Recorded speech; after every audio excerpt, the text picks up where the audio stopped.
"I want to talk," he said, calm but with steel beneath. "I can't," she whispered. "You can't run forever," he muttered before leaving. The message lingered, chilling her. Chapter 5, Daniel steps in. When Daniel heard about Ryan's return through Marcus, he knew he had to act. Not as a lover, not as a jealous ex-husband, but as someone who had once loved Emily and wanted to protect her from harm. He called her that evening. "Emily, you don't have to face him alone." Her first instinct was to refuse, to push him away. But something in Daniel's voice, steady, unwavering, reminded her of the stability she had once thrown aside. I need help," she admitted quietly. Chapter 6, The Plan. Together, they devised a plan. Emily would stay at a safe house, and Daniel would coordinate with Marcus to ensure Ryan couldn't cause harm. They set up cameras, alerts, and police check-ins. Every detail was meticulous. The tension was unbearable. Every rustle in the dark made Emily jump. Daniel spent nights on the phone with her, giving guidance and reassurance, the old familiarity returning in the small moments. For Daniel, this was also a reckoning. Protecting Emily, even now, forced him to confront his own feelings, compassion, lingering affection, and the subtle pull of closure he hadn't realized he needed. Chapter 7, Confrontation. Ryan discovered Emily's hiding place within days. The confrontation was inevitable. Daniel was waiting, flanking the door with Marcus. Ryan's face twisted in rage as he approached, his control slipping like sand through fingers. "You can't do this to me," Ryan shouted. Daniel stepped forward. Calm, precise. "You've already lost. Leave. Now." For a moment, Ryan lunged, but the police presence forced him back. Arrests were made for harassment and trespassing. Emily, trembling, finally felt a release. Chapter 8, Healing. With Ryan gone, Emily began rebuilding. Therapy, friends, writing, she confronted every choice, every consequence. The journey was slow, painful, but real. Daniel, meanwhile, deepened his bond with Claire. He began to open fully, laughing again, planning small trips, enjoying Sunday mornings without the weight of betrayal pressing down. Emily and Daniel didn't rekindle their romantic relationship, it wasn't meant to be. But a new friendship, tempered by truth and forgiveness, began to form. Chapter 9, Last Light. One evening, the three of them, Daniel, Emily, and Claire, met by Lake Johnson. The water reflected the fading sun, golden and warm. Emily smiled genuinely, for the first time in years. Daniel, beside Claire, felt a sense of closure, a calm he had never thought possible. "I think we're going to be okay," Emily said softly. "Yes," Daniel agreed, his eyes on the horizon. "We will be." The light lingered on the water, the last light of winter fading into spring.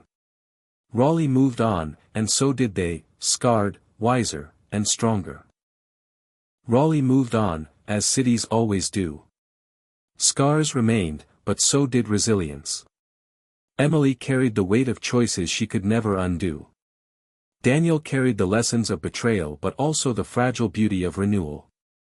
The past lay in ashes, but from ashes, life could rise again.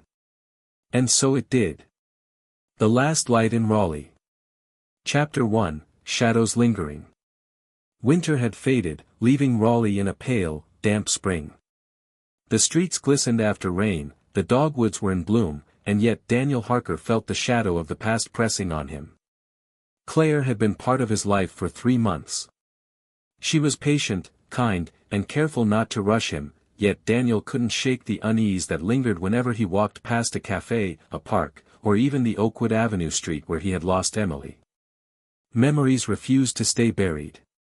He had convinced himself that the pain had faded enough to live, to hope, to laugh again. But sometimes, in the quiet hours, he could still smell Emily's perfume in his mind, still see her laughter in the sunlight on the porch. And he couldn't stop wondering what she was doing now. Chapter 2, Emily's new struggle. Emily's small apartment overlooked Lake Johnson, a modest space with peeling paint and a persistent draft. She had tried to build a life away from Ryan, but isolation gnawed at her. Friends had drifted away after the divorce, and every corner of Raleigh seemed to whisper reminders of her mistakes. Ryan's control had left scars deeper than bruises. She didn't cry as often now, but the emptiness weighed more heavily than any pain she had felt in his condo. Nights were spent staring at the ceiling, replaying every choice, every lie. One evening, she ventured to a local coffee shop, notebook in hand, hoping to write anything to distract herself. But she found herself observing couples, families, friends laughing together. Every smile reminded her of what she had destroyed. Chapter 3, A Glimpse. Daniel had taken to jogging along the trails near the lake. One morning, the sun glinted off the water, and he caught sight of someone familiar across the path. Emily. She didn't notice him at first, scribbling furiously in her notebook. But then their eyes met. Emily, he said softly. She froze. Daniel.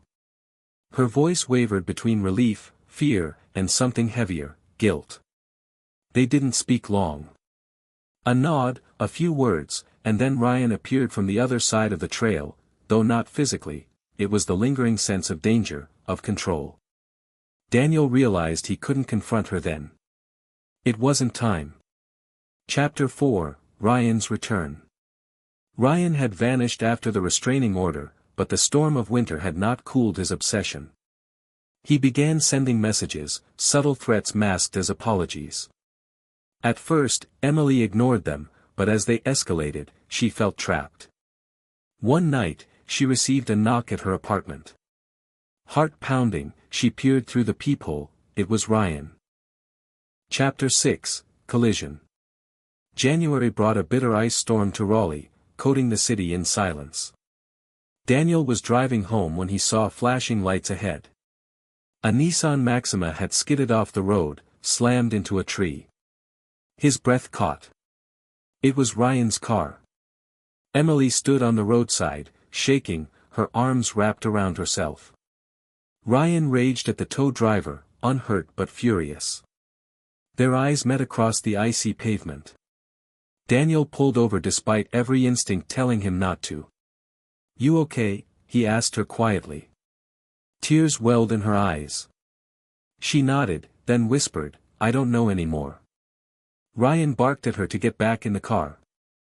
The old Daniel might have obeyed the boundaries, but this time he stood firm. "She doesn't have to," Daniel said, his voice steady.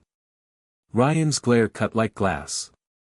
But Emily, for the first time, didn't move. Chapter 7, Breaking Point.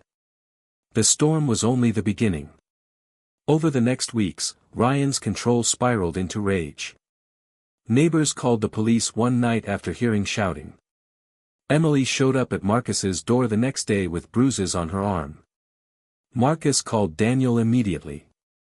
Seeing her like that broke something inside him, not the love he once had, but the residue of care, the echo of years they had built together. "You need to leave him," Daniel told her. Her voice cracked. "And go where?" "I can't come back to you." "No," he said firmly. "Not to me. But somewhere safe. You deserve better than this."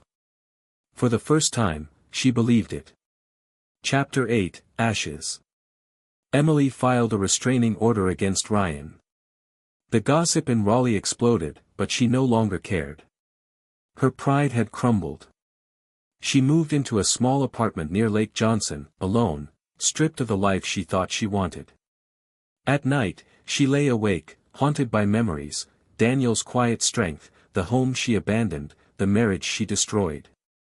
Regret was a constant ghost. Daniel, meanwhile, slowly let Claire into his life. He told her everything one cold February night, the betrayal, the divorce, the pain. She didn't flinch. She just held his hand, her silence more healing than words. For the first time in a long time, Daniel felt the possibility of tomorrow. Chapter 9, Resolution. Spring came to Raleigh with blooming dogwoods and warm winds. Daniel stood on his porch, the same place where he had once drowned in grief, watching Claire laugh with Marcus's kids in the yard. The air no longer felt heavy. Emily drove by once, parking across the street. She watched Daniel from her car, tears brimming. He looked older, stronger, standing in the sunlight with someone new at his side. She whispered to herself, "I burned it all to ash." Then she drove away. Daniel didn't see her. He was too busy living again. Epilogue. Meanwhile, Emily had moved into Ryan Calloway's condo. Word traveled fast in Raleigh, whispers at the church, subtle looks at the grocery store. Daniel heard enough to know she wasn't exactly thriving. Chapter 2, Emily's New World. Emily had imagined freedom. She thought life with Ryan would be wine-soaked evenings, laughter in modern kitchens, weekends in Charleston or Asheville. Instead, she found herself in a polished condo that smelled faintly of cologne and stale takeout. Ryan was charming in public, but behind closed doors his temper surfaced. He hated when she texted friends too much. He grew suspicious if she lingered after yoga. If Daniel had been absent, Ryan was suffocating. One night, after a bitter argument about her wearing a dress too short for a woman her age, Emily curled on the couch, tears streaking her cheeks. She thought of Daniel, steady, patient Daniel, and shame clawed at her throat. But pride kept her from calling. She had burned that bridge to ash. Chapter 3, Ghosts of the Past. In November, Daniel ran into Emily by accident at the state farmer's market. She stood in line for apples, her hair pulled back, her face pale. For a moment, they froze, the noise of vendors and shoppers fading. "Daniel," she whispered. "Emily." His voice was flat, but his chest tightened at the sight of her. How are you?" "Getting by," he said. He looked at the apples in her basket, then at her tired eyes. "You don't look happy." Her lip trembled. "I made choices. I have to live with them." Before he could reply, Ryan appeared, slipping an arm around her waist with a possessive grip. His eyes met Daniel's, sharp and cold. Daniel forced a nod and walked away, but the image of Emily's face haunted him for days. Chapter 4, Cracks in the Facade. Ryan's jealousy grew. He accused Emily of still wanting Daniel. He checked her phone, questioned every errand. The passion that had drawn her to him now felt like chains. One night, after Ryan stormed out over a trivial argument, Emily sat alone on the balcony, Raleigh's skyline glittering in the distance. She realized she had traded love for lust, stability for chaos. But what crushed her most was knowing she couldn't go back. Daniel deserved better than the wreckage she had made of their lives. Chapter 5, Daniel's Renewal. As winter deepened, Daniel began rebuilding. He joined a local community project, helping wire homes for Habitat for Humanity. There he met Claire Whitman, a school counselor with a soft smile and an easy laugh. She didn't pry into his past. She simply shared coffee after long days of volunteering, listened when he spoke, and left space when silence was needed. Daniel wasn't ready for love, not yet. But in Claire's presence, he felt a flicker of something he thought he'd lost forever, hope. Part 6, Collapse. For weeks after, the house became a battlefield of silence and sharp words. Emily slept in the guest room. Daniel drank more than he should, sitting on the porch until sunrise, the cicadas screaming in the dark. Divorce papers loomed like storm clouds. But Daniel wasn't ready to let go without leaving his own scar. Part 7, Revenge. On a humid August night, Daniel drove to the man's house. His name was Ryan Calloway, a local real estate agent. The Nissan Maxima sat gleaming in the driveway. Daniel slashed all 4 tires. He keyed the driver's door, carving the word liar deep into the paint. The next day, Ryan called Emily in tears, raging about what had happened.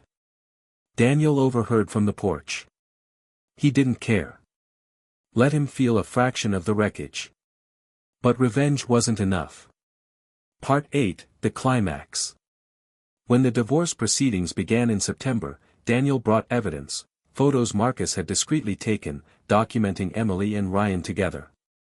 Emily's lawyer fought, but the judge sided heavily with Daniel. He would keep the house. Emily would walk away with almost nothing. The day the papers were signed, Emily broke down. "I never wanted to destroy us," she whispered. Daniel stared at her, his voice hollow. "You already did." Part 9, Resolution. By winter, Raleigh's trees had shed their leaves, and the air carried a bitter chill. Daniel sat on the same porch where they had once shared summer dinners, staring at the empty driveway. The silence was heavy, but it was his. Emily had moved in with Ryan, though friends whispered it wasn't lasting.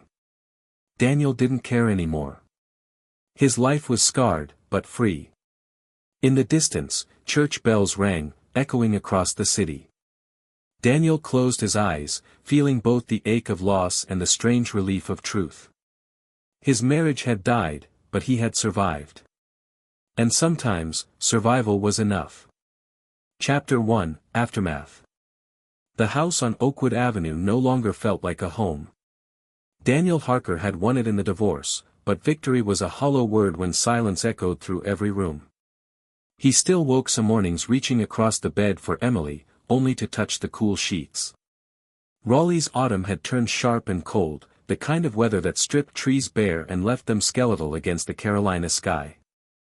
Daniel buried himself in work, rewiring homes, replacing panels, anything to keep from sitting in the kitchen where Emily once sipped coffee, laughing about neighbors or church gossip.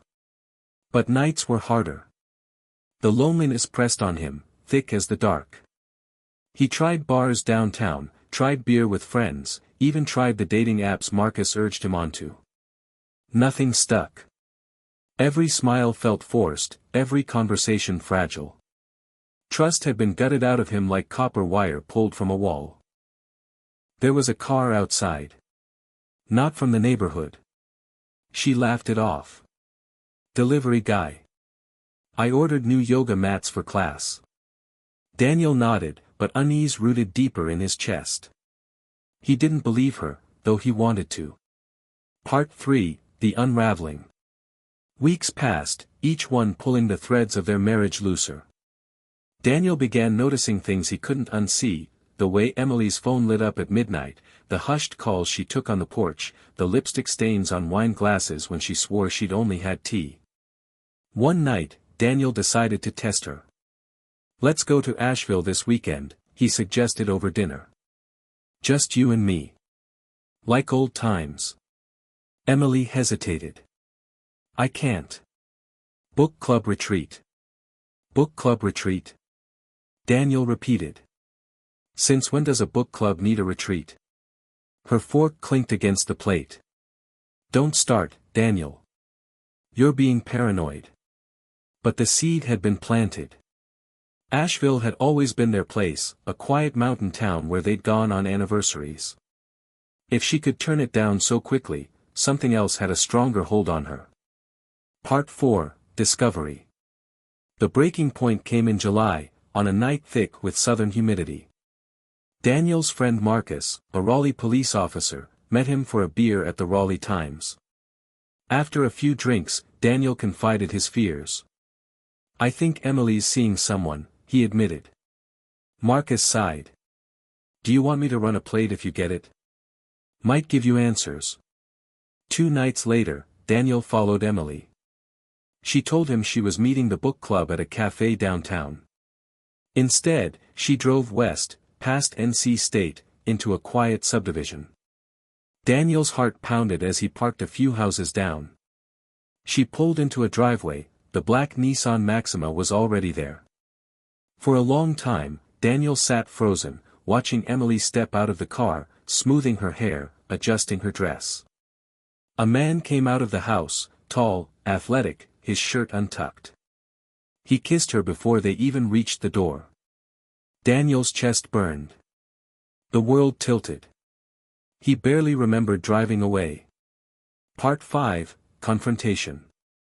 The next morning, Daniel waited until Emily came downstairs. Her hair was still damp from the shower, her eyes bright in a way he hadn't seen in years. "Who is he?" Daniel asked quietly. She froze. "What are you talking about?" "The man with the Maxima." "I saw you." Emily's face drained of color. She sat down at the kitchen table, her hands trembling. His voice cracked. "How long?" Tears filled her eyes. 6 months. Daniel felt like the air had been ripped from his lungs. 6 months, all those nights she'd claimed book club, yoga, late work. Lies, every single one. "Why, Emily," he whispered. "Was I not enough?" She sobbed, covering her face. "I don't know.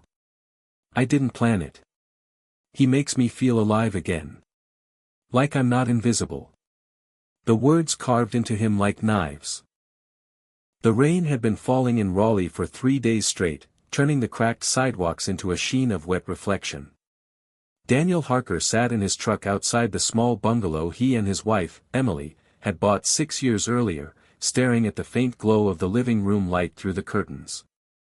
It was past 10 p.m., and she had told him she'd be home by 8. The neighborhood was quiet except for the sound of water dripping from gutters. His chest tightened. Lately, Emily had been working late, or so she said. But Daniel couldn't shake the feeling that her life was shifting just beyond his reach, like a door being quietly closed while he stood on the other side. He drummed his fingers against the steering wheel, trying to calm himself. Emily wasn't the kind of woman who lied. Or at least, she hadn't been. Yet in the past few months, her phone seemed always face down on the table, locked with a new passcode. She had started wearing perfume to work again. And tonight, that perfume wasn't lingering in the house where it should have been. Something was wrong. Part 1, The Cracks Appear. Daniel and Emily had met at a Carolina Hurricanes game 12 years earlier. She had been wearing a red jersey 2 sizes too big, laughing with a friend, and Daniel, a newly certified electrician, had spilled his beer down his own shirt when she bumped into him. That accident had turned into a date, the date into love, and love into marriage. Their life together had been steady, built on routines. Saturday morning trips to the state farmers market. Sundays at Hope Community Church. Dinners on the porch when spring air softened the world. Raleigh wasn't glamorous, but it was home. That's why the changes in Emily felt so jarring. At first, it was subtle. She started going to yoga more often, staying out after class 4, juice, with her instructor and a few friends. Then she joined a book club Daniel had never heard about, meeting at places he wasn't invited. She began wearing clothes he didn't recognize, dresses he hadn't seen her buy. Daniel wanted to trust her. He told himself that marriages evolved, that Emily was rediscovering parts of herself, and he should let her. But late at night, when he reached for her in bed and she rolled away, whispering that she was tired, the doubt began to gnaw. Part 2, Suspicion. It was a Tuesday in May when Daniel first saw proof, or at least what felt like it. He had come home early from a job rewiring a historic house near Oakwood. As he pulled into the driveway, he noticed a car parked a block away, a black Nissan Maxima with tinted windows. Inside the house, Emily was in the kitchen, startled when she saw him. "You're home early," she said, her voice catching. Daniel kissed her cheek, catching the faintest scent of cologne that wasn't his. "Who was here?" he asked, too quickly. Her eyes narrowed. "What do you mean?"